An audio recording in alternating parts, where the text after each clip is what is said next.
Welcome back to my series on how the pandemic has had an effect on the lives of normal people.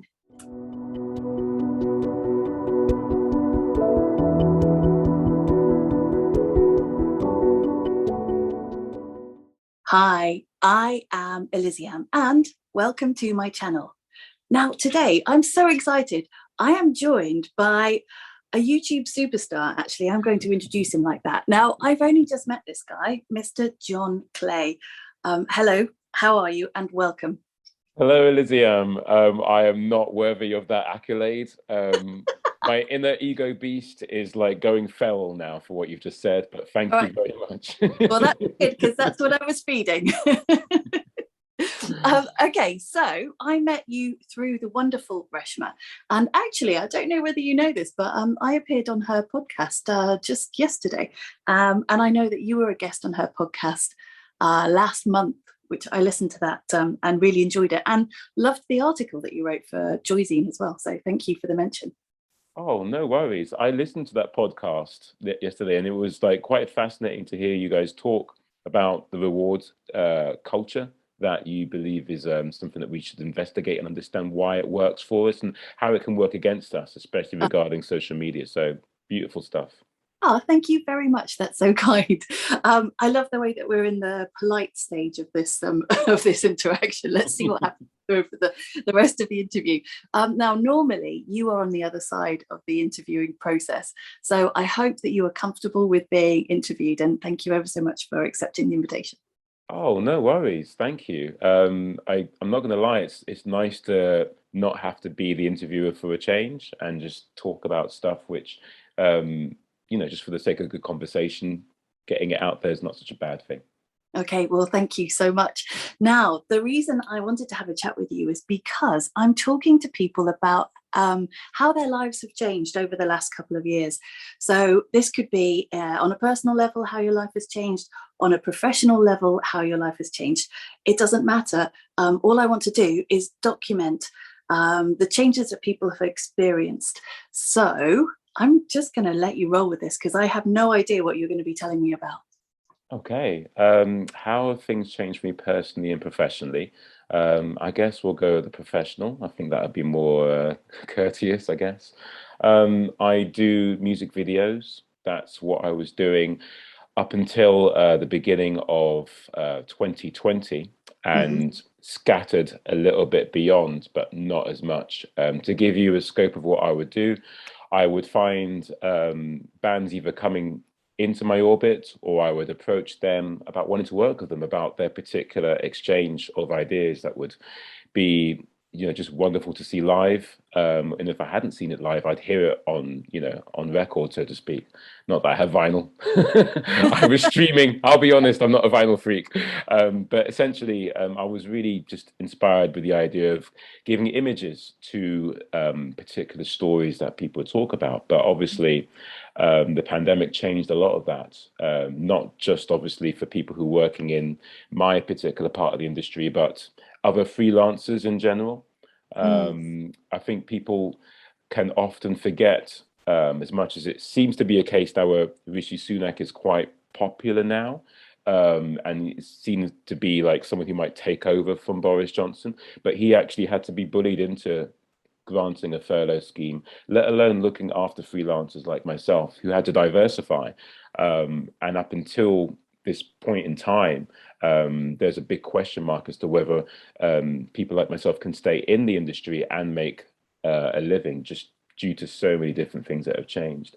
So Mm. that's the professional. On the personal side, I became very aware of um, my comings and goings within an industry which isn't necessarily, as far as I can tell, um, it's not necessarily something that I believe is full of diversity, or at least the diversity is there, but Mm-hmm. there are many fissures into that kind of inclusivity being quite prominent. So I became quite politicized in 2020, mainly due to the beacon that was George Floyd's passing, and all the biases that were coming out of establishment rhetoric because of that. So. yeah, there's more to be said, but I've said so much already. I think it's time to let you ask another question. No, that's okay. Don't worry at all. So, just to unpick that a little bit, I completely recognise and understand what you were saying about freelancers being the last ones on the list. My cousin is a freelancer. She does costume for films and television, and so there was a time when she was very worried, absolutely petrified about her own situation financially. So I can completely understand what you went through in that respect. And also fascinating that one of the effects of the pandemic, and you're right, the George Floyd thing was a huge, it was a huge moment. It was a defining moment of that lockdown period for us. And I get the feeling that it was highlighted quite so much because we were all in a state of stillness. So I don't know whether that's a blessing or a curse, but tell me more about just tell me more about how it affected you. Sure. Nail on the head regarding the ability to really step back and look at what was going on due to not being able to do your 9 to 5 or your A to B workday. Especially because you can't commune with others, we would relate to what was going on through the internet, through social media. And there were positives of that, and there were significant negatives. It became almost like a mental civil war when you logged in and you saw people kicking off. And I'm sure you've got something to say. Go on. Just can I have that phrase, the mental civil war? That's brilliant. I'll stick it in the description. Yeah, sure. The mental civil war. Yeah. But essentially that moment regarding well, the biases that I was speaking about before that were coming from establishment rhetoric, that was just a big, say, beginning to what I think was a bit of an awakening for a lot of people regarding how capitalism can subsume narratives. It started off with the race issues, and then it continued when it came to what the pandemic was actually doing to people's mental health. It definitely started to continue when we're talking about misogyny, especially within the police force in the UK, in regard to Sarah Everard being another beacon. I use that word only in that it's incandescent and you can't avoid it, not that it's particularly pleasant. So there was that. There was how certain marginalized communities, like say the trans community, were being sensationalized via mainstream media in order to get clicks, essentially. So people who weren't aware of those particular stories or that history were being given all sorts of, I would say, jaundiced and very bad reporting, particularly from the BBC. So there was that as well. But yeah, more often than not, we were seeing how capitalism was ruining, I think, the lives of the proletariat through the designs and machinations of those who we have to choose between voting-wise. So, okay, I can see already that we have a huge crossover in our understanding and political ideologies. I wouldn't say that I fall neatly into any one specific category just on the subject of politics, but I think that it's time for something new, and it's time to take the best of what we've got and to create something different. And on capitalism, wow, we could be here for hours. Maybe we need another.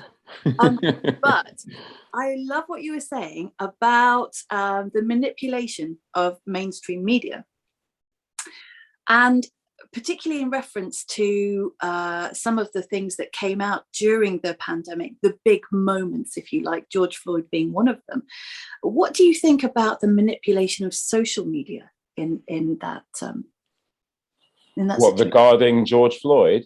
Wow, that's a big topic. I'll tell you what, because I have been accused by someone who's very close to me of not being personal enough. So I'll start with the personal and go to the wider circumference of this issue. So I was it was brought to my attention that the Enemy, a music magazine that people may or may not remember, was going to put together, well, they put out a story suggesting, well, telling us outright that there was going to be an event called Blackout Tuesday.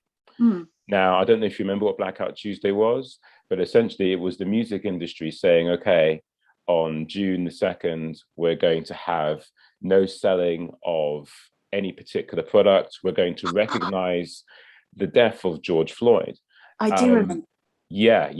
I was quite cynical about this. Not only was the person that told me about this really well informed about these particular subjects, but they were also quite enraged. And so I wrote a really, really angry blog article for a wonderful progressive outlet called God is in the TV.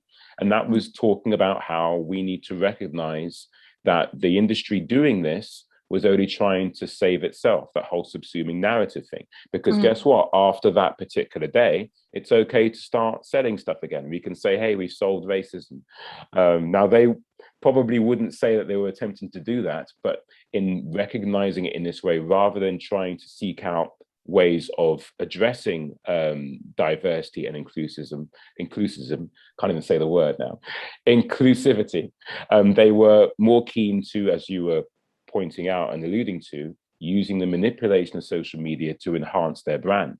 Not a hard trap to fall into, but once you're obviously part of a bigger conglomerate, whether it be NME or Sony or whatever company, there needs to be enough factors in there, and those factors will obviously come from the people who work within the industry. And if that industry isn't inclusive anyway, then this is the kind of judgment call you're going to be getting, you know? And this obviously moves out further beyond racial issues. It goes towards sexism. It goes towards, say, non-binary communities. There's so much in there. And if all these structures are being put together by people who don't necessarily understand the outsiders, so to speak, then how can they truly sell to the outsiders, let alone in any way have a true viable communication?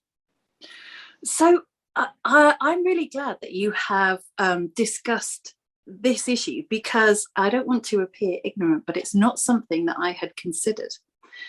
And just so that I can fully understand it, are you explaining something which is almost like reverse cultural appropriation, or just cultural appropriation? I'm just trying to understand it in my mind. I'd say much like the terminology of, say, cancel culture or woke. Whenever someone says reverse cultural appropriation, I'm not even sure what it means anymore. We've become a global community where words that are said by someone because of their point of view mean something completely different to whoever it is that's receiving it. And that's another result of the pandemic. If you've got many people who can't really truly commune in a natural way, or at least in a way where you're not trying to present a version of yourself, i.e. through social media, then you're going to get radicalization, either on the left or on the right. Though it has to be said as a kind of disclaimer that I believe that those who are radicalized to the right can pose more of a problem simply because of how the establishment is already veered to that particular bipartisan view, and that inherently isn't about investigation, it's about maintenance. So yeah. Wow, you speak so eloquently, and I knew that you would be a great guest.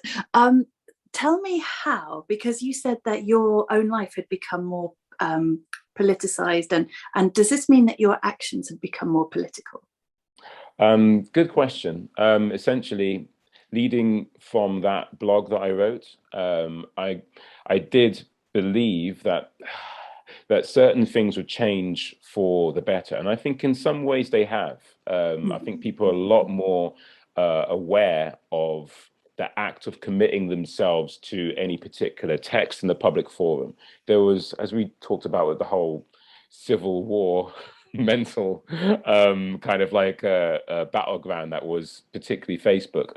I learned a lot about myself through the interactions with other people. For example, If you have someone who wants to say contribute to a discussion in a way which tries to make it about themselves, or in some way wants to basically usurp the activity that's going on between people who literally don't have the ability to hang out with each other, then that tells you a lot more about that person's say ability to recognize that, especially when you point it out. And after a while, pointing it out became too much of a thing. I started to become a bit of a social media policeman, and that's just not fucking healthy. I'm sorry, you're allowed to swear in the show. It's happened now. You are okay. Sorry if there's kids watching this.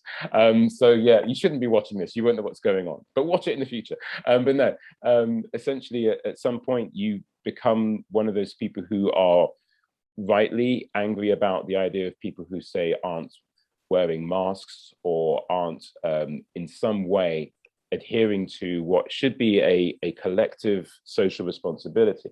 But if you go to the extreme in that, then you stop listening. You know, my main thing that I truly listened to about myself was that you have to find ways of forming solidarity. There's going to be some basic idea where we can all agree that this works, and then work from there. So yeah, I think solidarity, but by no means should it be done with the erasure of others and their stories. Yeah, absolutely. Okay, now what you've just described, this kind of becoming a police officer of social media, fascinating. The worst moment ever. To realize you don't even have a badge, let alone authority to tell people how to think. Don't do it, kids. Would you say that was a result of being caught up in the moment of the situation that we were all living through? Or would you say that there are elements of that in your kind of everyday kind of personality? Is that an aspect that you've recognized in yourself before? Good question. You have many good questions, Eliziam. So firstly, I think the idea of the pandemic giving a certain kind of credence to an extremist mentality I've already covered. And I've had to do a lot of, self-forgiveness regarding that. Because even if you are right about something, there is a way of delivering that information. Sometimes you need to be quite blunt, because the people that you might be dealing with don't seem to truly understand any certain social nuance. But ultimately, if your effort isn't to create solidarity, then there'll always be an inherent need for them to wedge themselves their position, and for you to not move either. Have I seen this behavior before the pandemic? I would say that it would be impossible for me to truly give an objective answer, because it's only during the pandemic, which, as much as the government wants us to kind of get on with things, we're still kind of in it. Yeah, so ultimately, I wouldn't be a good judge of that. But I would be seriously in the wrong if I hadn't admitted to forms of what we now call virtue signaling. Not because I get off on it in any way, but simply because it's a very easy trap to fall into. If you believe in something and you've got access to social media, then you're going to tell people about it in order to confirm your particular bias and hopefully have security within that. But as you go on, you realize, trying to get security through social media, it's a dog chasing its own tail. Yeah, but it's all we had, right? At that very moment when people were forced into lockdown and isolation, you had the people around you. Like, if you're lucky enough to have a family living with you, then, and I use the word lucky fairly loosely, because either you were trapped with those people or they were your saviors. And for me, I was very lucky. There were 6 of us in the house at the time. My sister-in-law and her daughter, my niece, lived with us at the same time, and that was our bubble. And it was amazing, like, for us to have that experience of being in a unit was brilliant. I'm very lucky. But I understand that if you were with a group of people who didn't normally get on with that well, and you just happened to manage surviving by your natural day-to-day comings and goings, and then that release for that pressure valve was stopped, then social media was your only escape route. Yeah, there was we had like some really, really bad incidents before the pandemic in terms of the shared house that I'm in. But thankfully, going into the pandemic, the group of people that we were living with was, you know, bang on. We had a lot of support for each other in a very, very strange time. I think you're right. The idea of needing that community via the screen was very, very, you know, it's very understandable. Part of the reason why I started committing myself to regular video interviews wasn't just because I wanted to keep in touch with people, but I wanted to talk about things that were globally, you know, very significant. Hence the beginning of a series that we did called Rantbox TV. Now Reshma mentioned this, so I wanted to ask you more about Rantbox TV. What was it, and what function did it? Sure. It erupted pretty much during the situation regarding George Floyd's passing. Myself and someone called Deanna, we just started talking about all this stuff, you know, about how the media was trying to use what had happened to, obviously, like it always does, propagate its own importance. But then to see that replicated through our friendship groups and the non-understandings that were going on, we just started talking about it a lot. And we just started getting into the idea of doing recorded Zoom calls about it, you know. It became branded as Rantbox TV a little later, not too soon after. And we got a lot of help from a blog called Public Pressure to put it out there. Deanna at some point had to step away because they had a lot more things to deal with at home. Like they've become a mother now, which is amazing. But yeah, after some time, it became very prevalent to me that I needed more help doing it. So there were wonderful people. Reshma was contributing to it. Matt Gaffin, a guy who's just awesome in a band called Hearst Pilot, was very responsible in not just being a guest, but behind the scenes, working out content like the podcast version of it and whatnot. Alfredo, who runs Public Pressure. I could go on. There's quite a lot of shout outs that I could do. There's at least 20 plus people. I will mention them dotted around this particular conversation where and when I can. Ola, who runs a radio station. Ola, haven't forgotten you. All right, stop me now because I'm just going to continue. This is becoming a really bad Oscar speech. I didn't win anything. Almost swore again. Ask me something. You deserve to win. You definitely do, because it sounds like you were doing an amazing thing. And I hope that we could drop those links in let's put them in the comments, because a really wise man told me that actually description, no one really cares about that on YouTube. It's the comments, that's where the action is. So we should stick it in there. Good idea. He's not always wise. I think it was just a moment. But yeah, next question. Cool. Right, so you have told me about how your life professionally has changed and personally. So before I ask for your reflection back over this time, is there anything else that has changed dramatically? Wow. That's a tough one. I think there's the idea that you have of yourself that is not necessarily foisted upon you. It's cultivated by people who interact with you, who have an opinion of you based on what they may have seen on social media. That's going to keep them coming up as a bugbear, isn't it? And then when they replicate how they think they have to interact with you in real life, if you can be overly accommodating, which is my main flaw, I think, One, it's one of, but for now it's the main one that I can think of, is that you kind of want to accommodate how they see you. Like, you're such a wonderful person calling me a YouTube superstar, but honestly, that's not at all true. There were a few moments between, I'd say, 2015 and 2019 where a lot of the projects that I was invested in were getting a certain amount of, say, approval and sharing and whatnot, just because of how I would work within that particular field. But that doesn't necessarily mean that that's something that's continued. Like, to give you an example of scope, in 2019, there were at least 25 music videos that I brought out in 1 year, and there was at least 6 or 7 that hadn't yet come out. At the end of 2020, there were 10 music videos out, because I just couldn't really manage the idea of filming the way I do and working within the restrictions.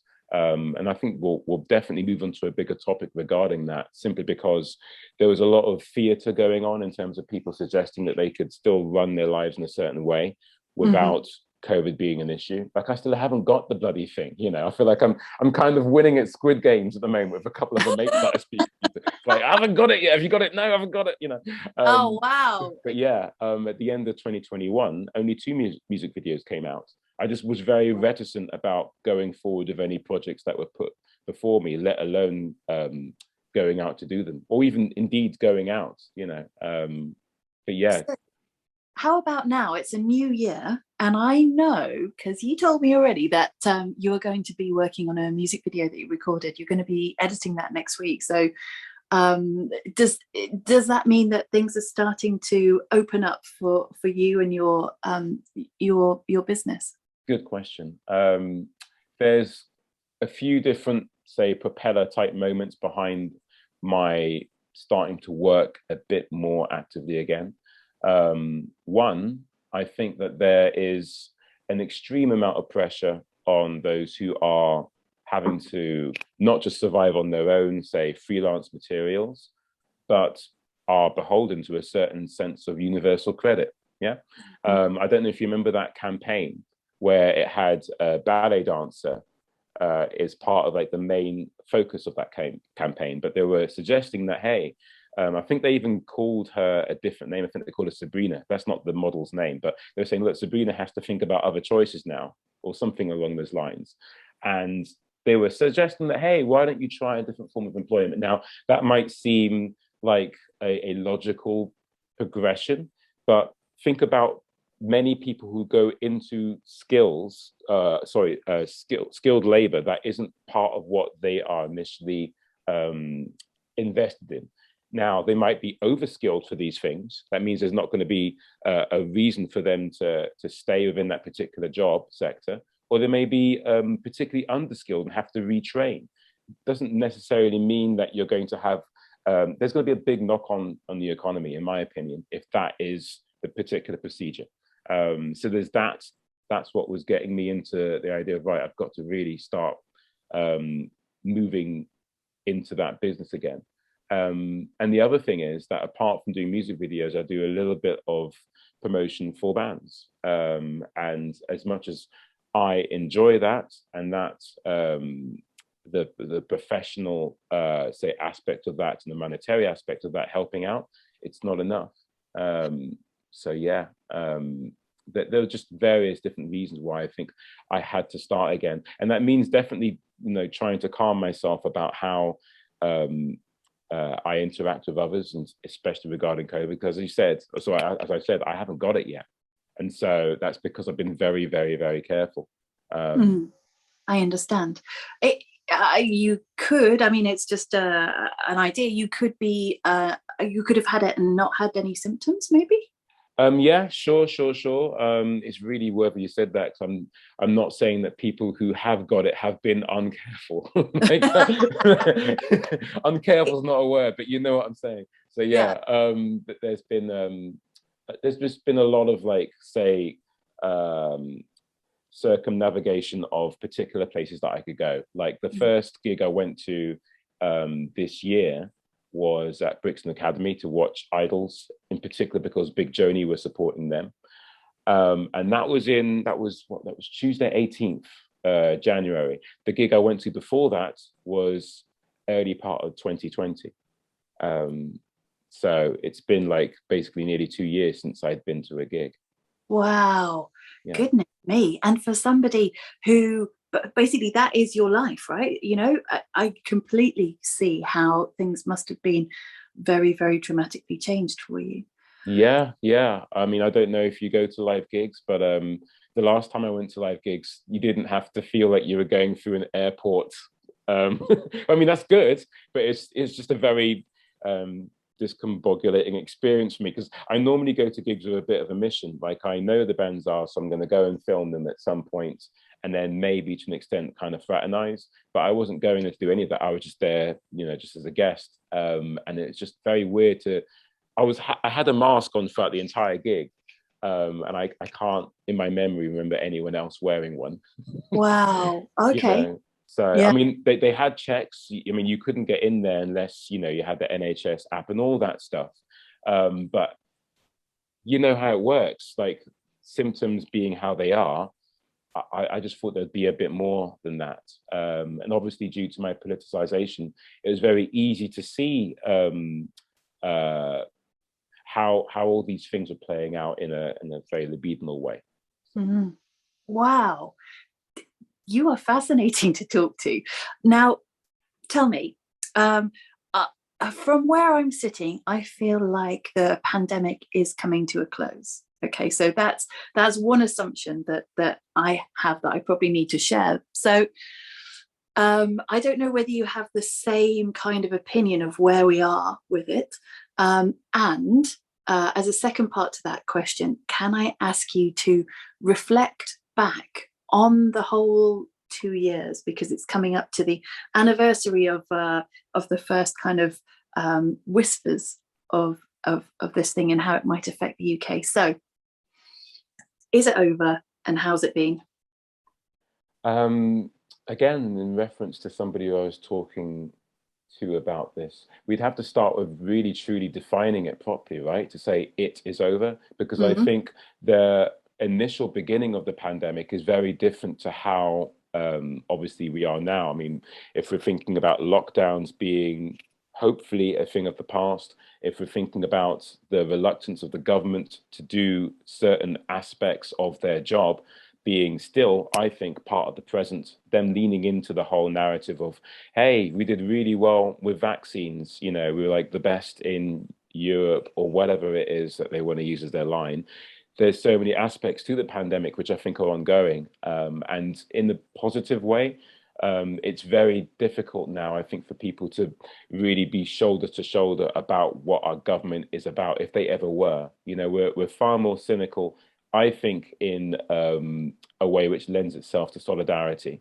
There is a lot of talk of divisiveness, but more often than not, I'm seeing a lot of people who don't want to relate to each other as though it's us against them. More like we've got different ideas about how we do something about our particular elite system. That's what I'd like to say, but I can be overly fluffy when it comes to the idea of solidarity, so forgive me. Yeah. What was the No, other half of your question? so no forgiveness required. And how has it been on reflection? Is there anything that you would have done differently? Is there anything that you wished had happened instead? I know it's a big question. Wow. Is there anything? There's so much that I wish I could have done differently. I think it would be better for, in particular, for me, in terms of like personal relations to people, to deal with those people on a one-to-one basis, but not via Zoom or through a phone call. I'm trying my damnedest to try and get back in touch with people who, in my own particular way, I think I could have been a lot better, better in terms of my interaction with them. You know, Mm-hmm. sometimes I think I can be quite overzealous with a particular idiom or idea. And sometimes that can be, when I'm talking about it and highlighting it, people might misconstrue that for a certain sense of, I don't know, say, lack of confidence. Not that I don't have those moments, but you got to call yourself out when you can. It's not always easy. Yeah, I think I could be oversharing now. I could have gone completely the other way, or maybe, like, I don't know, that I'm being quite vague, but as clear as I possibly can about how I believe that I could have been a better person during aspects of the pandemic. Wow, I'm very grateful for your honesty. That it's refreshing, and I feel honoured. Thank you. Now, the very last thing I need to ask you is that how can we get more of you and your work? If you are intrigued by any of the things I may have spoken about, in particular, say music videos that I may have done based on the fact that I'm quite ideology driven rather than the actual sound of the band, then you can go to my Hey link, and I'm sure that it will be in the comment and description box. Yeah, let's do that. That's a brilliant idea. Oh, Mr. John Clay, you have been a fantastic guest, and I am very grateful for your time and your input. And I feel like it has been an eye-opener for me, and I hope for everyone who's watching and listening. So thank you. I hope that this is not the last time we chat as well. That would, it's been a pleasure to be here. By all means, if we do talk again, then that would be beautiful, wonderful stuff. And you have permission to go full Jeremy Paxman on me. Don't let me be vague. It's not good. It's another fault. I must work this out. Not at all. Thank you. Okay, now there is just enough time for me to ask you to like, subscribe, and pop that bell notification on so that you never miss an episode. All of the normal ways to get in touch are listed down below in the description, although they should probably be in the comments. And if you like this channel, don't tell me, tell your friends. I'll see you next time.